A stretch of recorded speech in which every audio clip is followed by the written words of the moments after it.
সূর্যের আলো আমার চোখটা দেখুন একদম লালচে হয়ে গেছে। কেমন লালচে!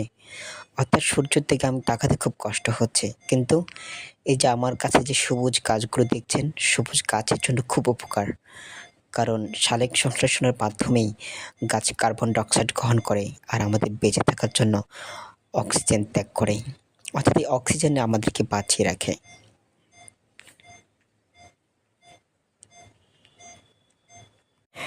আমার সামনে যে গাছটা দেখতে পাচ্ছেন, এটার নাম হলো রঙন। অর্থাৎ এটা কম রোদেও এবং বেশি রোদেও টিকে থাকতে পারে।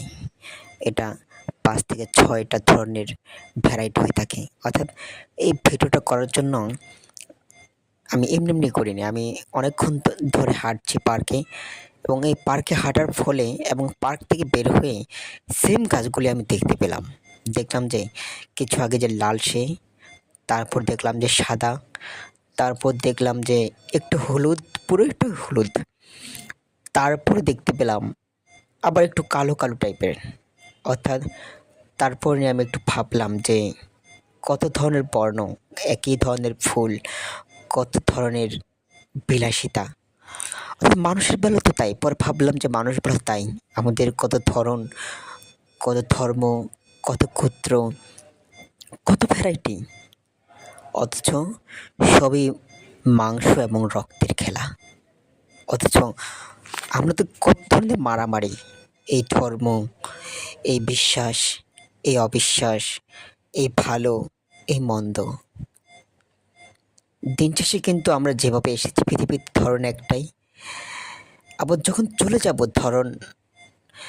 ধর্মভেদে আলাদা হতে পারে, কিন্তু মৃত্যুটা সবার জন্য সমান। আমরা কেন বিশ্বাস করতে পারি নাই?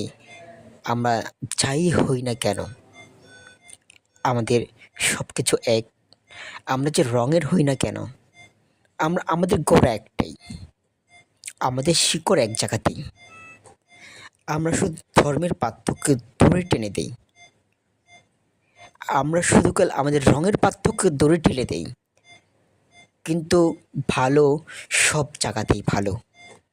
ভালো সে যে ধর্ম, যে বর্ণ, যে বিবর্তনের, সে সর্বদাই ভালো, সে সর্বদাই কিংবদন্তি।